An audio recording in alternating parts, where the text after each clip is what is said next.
शंकरपाळी बनवणार आहोत. त्याकरता 2 वाट्या या वाटीने मी मैदा घेतला आहे आणि पाव वाटी असा अर्धा वाटी दूध आहे. आपण दूध लागेल तेवढंच वापरणार आहोत. आणि खाण्याचा सोडा एक छोटा बारीक चमचा आहे घेतला आहे. 1 चिमूटभर मीठ घेतलं आहे. वेलची पूड घेतली मी 1 चमचा. आणि 1 वाटी 2 वाटी मैदा आहे म्हणून 1 वाटी साखर वाटून घेतली मी. आणि आपल्याला तूप लागणार आहे मोठे 2 चमचे एवढं. आणि तळणी करता तेल. आपण प्रोसेस बघणार आहोत. तुपामध्ये मैद्यामध्ये तूप असं घालून घेणार आहोत 2 चमचे आणि व्यवस्थित फेटून घेणार आहोत. आपण मैद्याला 2 मोठे चमचे तूप मिसळून घेतलंय. अशा पद्धतीने व्यवस्थित असं चोळून घ्यायचं आहे. असं एकामेकाला सगळं पिठाला तूप. आणि असं आता आपण 5 मिनिटं सगळं पिठाला मैद्याच्या पिठाला तूप लावून घेतलंय. आता आपण साखर मिसळत आहोत. 2 वाटी तुम्ही मैदा घेतला तर 1 वाटी साखर घ्या. जर तुम्हाला साखर थोडीशी कमी घालायची असेल तर कमी घालू शकता. आमच्याकडे गोड शंकरपाळा आवडतात म्हणून मी घातले. साखर व्यवस्थित मिसळून घ्यायची आहे. त्यानंतर वेलची पूड आपण टाकून घेणार आहोत. त्यानंतर 1 चिमूटभर मी मीठ घेतलंय. 1 चिमूट हो.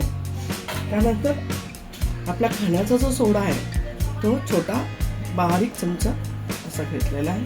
छोटा चमचा. आता आपण ह्याला पुन्हा एकदा मिसळून घेऊया व्यवस्थित. आपण दूध थोडं थोडं टाकून याला मळून घेणार आहोत. घाई करायची नाही. दूध टाकायची थोडं थोडं टाकून व्यवस्थितरित्या गोळा करून घ्यायचा आहे. दूध लागलं तर अजून थोडंसं घ्या.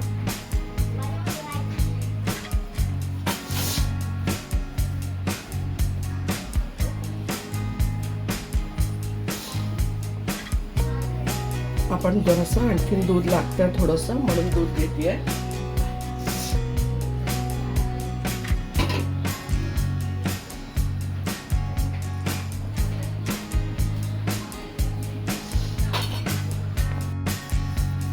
आपण अर्धा वाटी दूध घेतलं होतं तेवढं पुरेसं आहे. आणि तूप आणि साखर हे असलेल्या मिसळामुळं व्यवस्थित मिसळून घ्यायचं आहे. दूध प्रमाणातच घालायचं आहे. म्हणजे जेवढं आपल्याला वाटतं की बाबा आता मीठ वळलं गेलंय तर जास्त नका घालू. समजा जर जास्त झालं तर थोडासा मैदा हे करू शकता. पण दूध कमी प्रमाणात घालून मळायचं बघायचं आहे.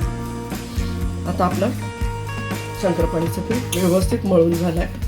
आपण पुढची प्रोसेस बघणार आहोत. असं पीठ मळायचं आहे आणि आपण पुढची प्रोसेस बघूया. आपण मैद्यातला पिठातला एक मोठा गोळा घेतला आहे. तुम्ही छोटा घेतला तरी चालेल. अशा पद्धतीनं आपण हलक्या हातानं लाटून घेणार आहोत. असं लाटून घेऊन आपण याचे काप करणार आहोत. मी जाडसर ठेवलंय. असं जाडसर ठेवायचं आहे. आउटसाइड टाकून घेते मी.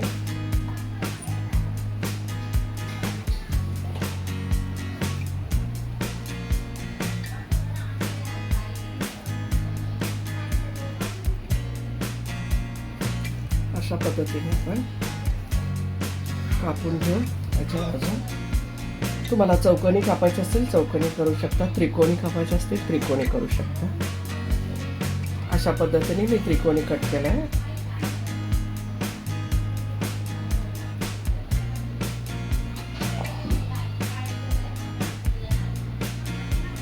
अशा पद्धतीने आपण शंकरपाळ्याचे काप करणार आहोत. चौकोनी केलं तरी चालेल.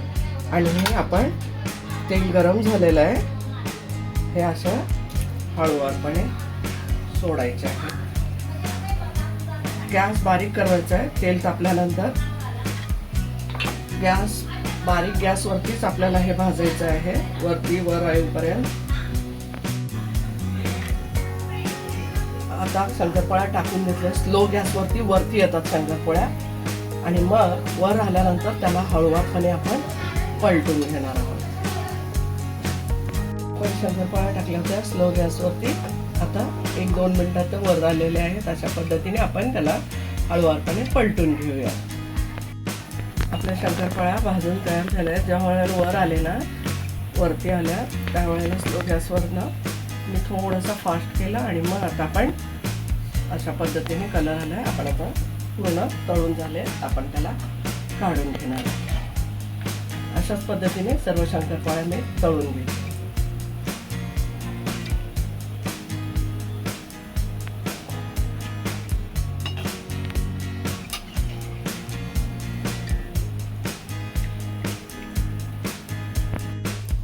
आपल्या खुसखुशीत शंकरपाळ्या सर्व केलेल्या आहेत मी. मस्त खा, स्वस्त राहा, आनंदित राहा. लाईक करा, शेअर करा, सबस्क्राईब करा आणि धन्यवाद.